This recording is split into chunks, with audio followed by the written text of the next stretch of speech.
Hello दोस्तों, आप सबका स्वागत है हमारे चैनल ओके पॉइंट 247 में।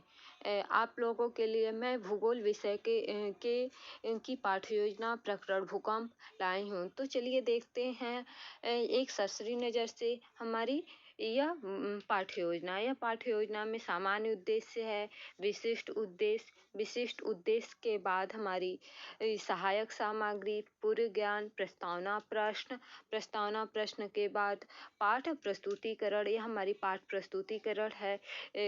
भूकंप के जो प्रकार हैं, भूकंप कैसे होता है, ये सब की जानकारी।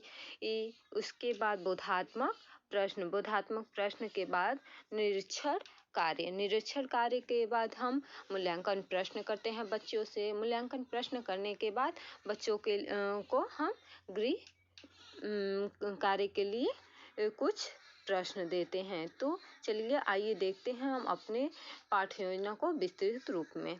तो ये हमारी पाठ्य योजना है। पाठ्य योजना को विस्तृत रूप में देखने के लिए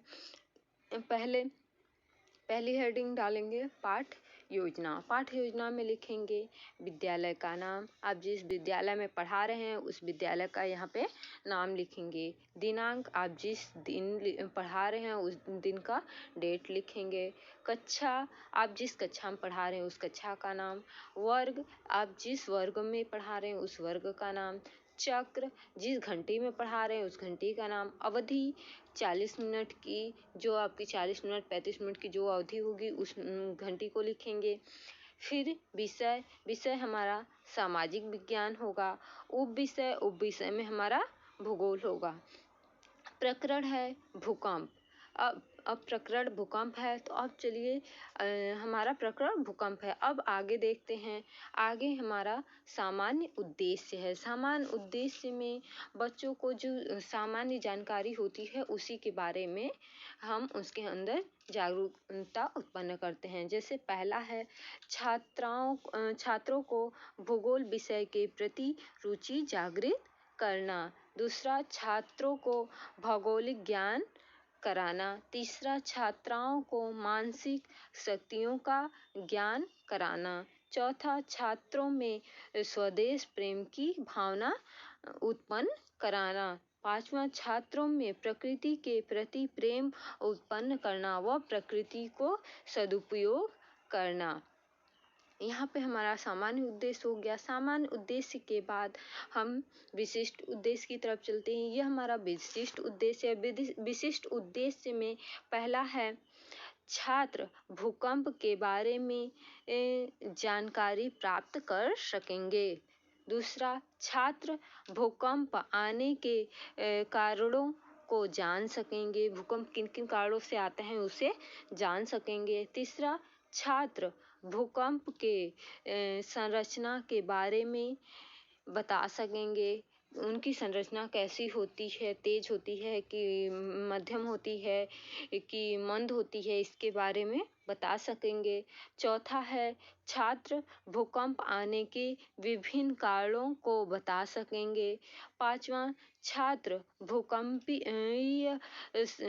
भूकंपीय का सचित्र वर्णन कर सकेंगे। भूकंपों का सचित्र वर्णन कर सकेंगे।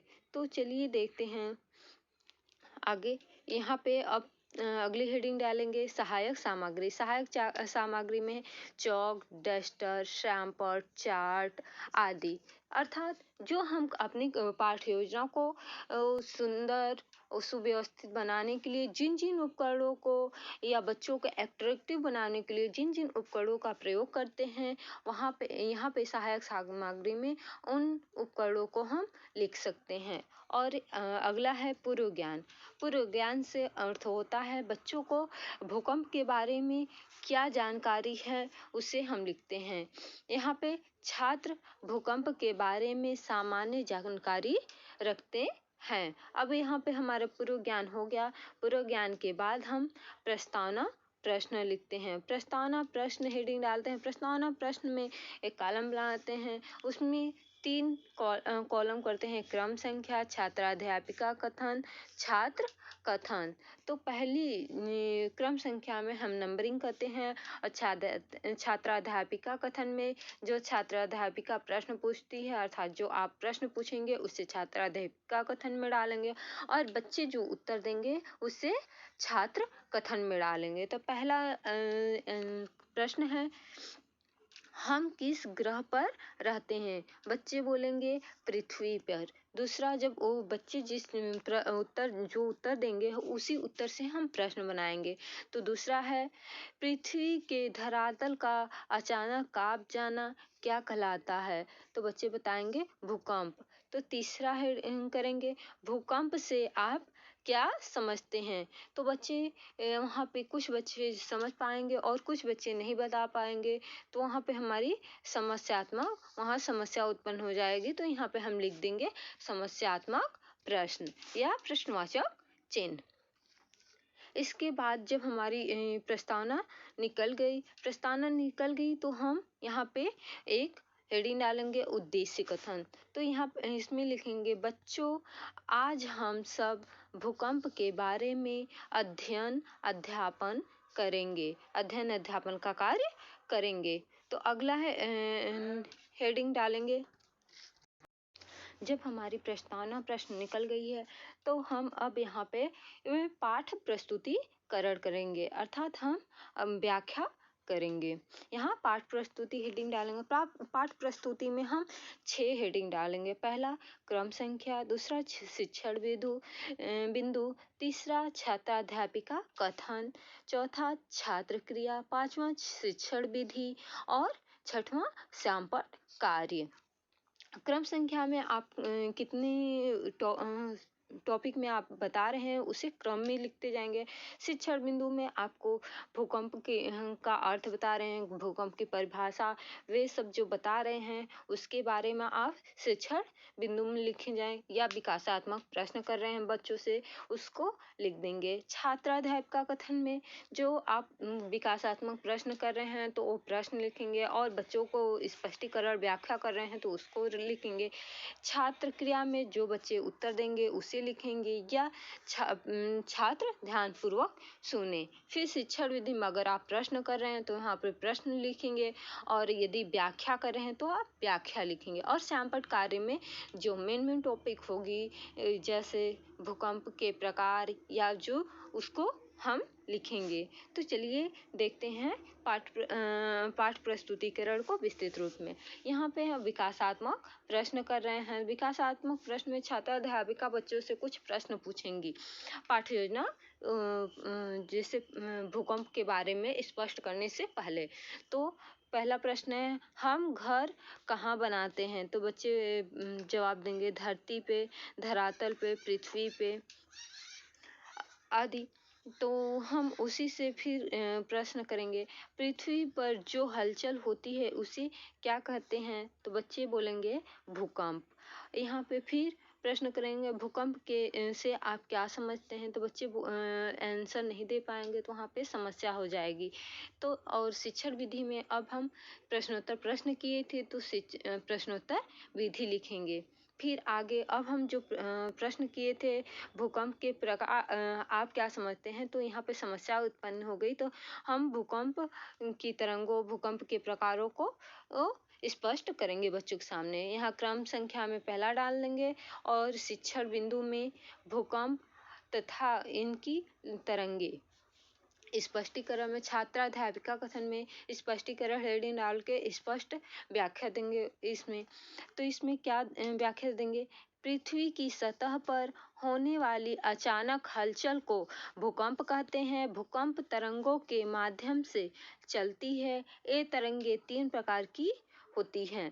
पहला प्राथमिक तरंगे, दूसरा द्वितीयक तरंगे, तीसरा धरातली तरंगे।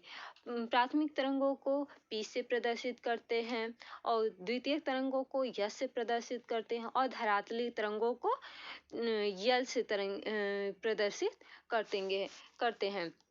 और छात्राध्यापिका छात्र क्रिया में जो छात्र क्रिया है वहाँ पे लिखेंगे, छात्र ध्यानपूर्वक सुने।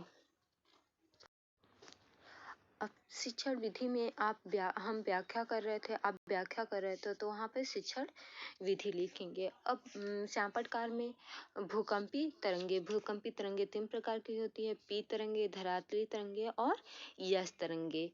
ये हमारी श्यामपट कार्य हो गया। अब इसमें हम अब पूरे जो 3 प्रकार की तरंगे हैं उन्हें विस्तृत रूप में बताएंगे। तो धरातली तरंगे हेडिंग डालते हैं। धरातली तरंगे सबसे विनाशकारी होती हैं। ये तरंगे पृथ्वी की सतह पर जिस बिंदु पर सबसे पहले पहुंचती हैं उसे भूकंप अभिकेंद्र कहा जाता है।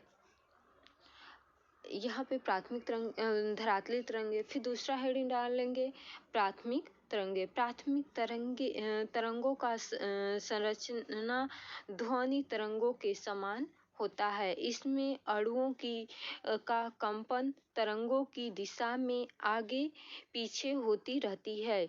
इसी गति को ठोस पदार्थों में सबसे अधिक होता है। जो प्राथमिक तरंगे होती हैं उसकी गति ठोस में सबसे अधिक होती है। ठोस जैसे अधिक होती है, जैसे ठोस, द्रव, गैस तीनों में प्राथमिक तरंगे जो होती है वो ठोस, द्रव, गैस तीनों में सबसे अधिक होती हैं। अब यहाँ पे अगली हेडिंग डालेंगे यस तरंगे। इसमें अणुओं की गति तरंगों की उन्हें गैस तरंगे कहते हैं। यह ठोस पदार्थों से होकर गुजरती है और श्यामपटकार में पृथ्वी के धरातल का अचानक कांप जाना भूकंप कहलाता है। फिर यहाँ पे हम दूसरी हेडिंग डालेंगे, क्रम संख्या में दूसरा डालेंगे। शिक्षण विधि में बिंदु में विकासात्मक प्रश्न डालेंगे और छात्राध्यापिका कथन में प्रश्न पूछेंगे। भूकंप किसके माध्यम से चलता है? तो बच्चे आंसर देंगे तरंगों के माध्यम से। दूसरा प्रश्न पूछेंगे भूकंप आने के क्या कारण है? तो बच्चे नहीं बता पाएंगे, तो यहाँ पे हमारी समस्यात्मक प्रश्न हो जाएगी। यहाँ पे जब हम प्रश्न पूछ रहे थे बच्चों से, तो शिक्षण विधि में हम प्रश्नोत्तर विधि डालेंगे। फिर यहाँ पे शिक्षण बिंदु में भूकंप के कारण बताएंगे। अब भूकंप के कारण हेडिंग डालेंगे और छात्राध्यापिका कथन में स्पष्ट करेंगे अर्थात व्याख्या करेंगे। तो यहाँ पे स्पष्ट करेंगे भूकंप तरंगों के माध्यम से चलता है। भूकंप आने के 2 कारण है। एक पहला प्राकृतिक कारण, दूसरा मानव निर्मित कारण। यहाँ पे जब हम 2 कारण बता दिए तो यहाँ पे छात्राध्यापिका में छात्र क्रिया में हम व्याख्यान प्रश्न यहाँ पे शिक्षण बिंदु विधि में व्याख्यान विधि डालेंगे और छात्र अनुक्रिया में बच्चे ध्यान पूर्वक सुने। यहाँ पे बच्चे ध्यान पूर्वक सुने। ध्यान पूर्वक सुने। और यहाँ पे श्यामपटकार में भूकंप आने के 2 कारण, प्राथमिक कारण और मानवीय कारण। आगे चलते हैं। अब अक्सर भूकंप भूगर्भिक दोषों के कारण आते हैं। भारी मात्रा में गैस प्रवाह पृथ्वी के भीतर, मुख्यतः गहरी मीथेन ज्वालामुखी, भूस्खलन और नाभिकीय परीक्षण होने के ऐसे मुख्य दोष हैं। जो दोष हैं वह क्या क्या है इसे बताएंगे बच्चों को। फिर उसके बाद यहाँ पे अगला पैरा चेंज करके लिखेंगे। जब पृथ्वी के अंदर गैसों का प्रवाह तीव्र गति से होने लगता है तथा मानव द्वारा कोई परीक्षण होने से पृथ्वी कांप जाती है तो उसे भूकंप आ जाते हैं। जब हमारी ये व्याख्या खत्म हो जाती है तो हम बच्चों से कुछ बोधात्मक प्रश्न करते हैं। तो हेडिंग डालेंगे बोधात्मक प्रश्न। बोधात्मक प्रश्न में पहला प्रश्न है भूकंप कितने कारणों से आते हैं। दूसरा है प्रश्न दो कारणों के नाम बताइए। तीसरा भूकंप आने के क्या क्या कारण है। फिर आगे यहाँ पे अब निरीक्षण कार्य हेडिंग डालें। निरीक्षण कार्य में छात्राध्यापिका छात्रों को श्यामपट्ट सारांश अपनी अभ्यास पुस्तिका में उतारने का निर्देश देकर स्वयं कक्षा में घूम घूम कर कक्षा का निरीक्षण करेंगी। यहाँ पे जब हमारा निरीक्षण कार्य हो गया, निरीक्षण कार्य होने के बाद हम मूल्यांकन बच्चों से मूल्यांकन प्रश्न पूछेंगे। पहला है भूकंप किसे कहते हैं। दूसरा भूकंप की तीव्रता कैसे मापी जाती है। तीसरा भूकंप आने के कारण क्या हैं। चौथा भूकंप की कितनी तरंगे होती हैं। जब हम प्रश्न पूछ लेते हैं तो बच्चों को कोई घर के लिए कुछ गृह कार्य, तो हेडिंग डालते हैं गृह कार्य। गृह कार्य में बच्चों को हम अपने आवश्यकता अनुसार अपने अनुसार उन्हें प्रश्न देते हैं। तो ये चलिए देखते हैं क्या प्रश्न है। भूकंप क्या है इस तथा इसके कारणों का संक्षिप्त वर्णन कीजिए। आज के लिए बस इतना ही। अगर आपको हमारी पाठ्य योजना अच्छी लगी हो तो हमारे चैनल को लाइक करिए, सब्सक्राइब करिए तथा बेल आइकन दबाइए और कमेंट बॉक्स में यह लिखकर बताइए कि आपकी को पाठ्य योजना कैसी लगी है तथा किन किन पाठ्य योजना की आपको आवश्यकता है। हम आपको उस पाठ्य योजना को बनाकर आपको उपलब्ध कराएंगे। तब तक के लिए नमस्कार, गुड बाय, सत श्री अकाल।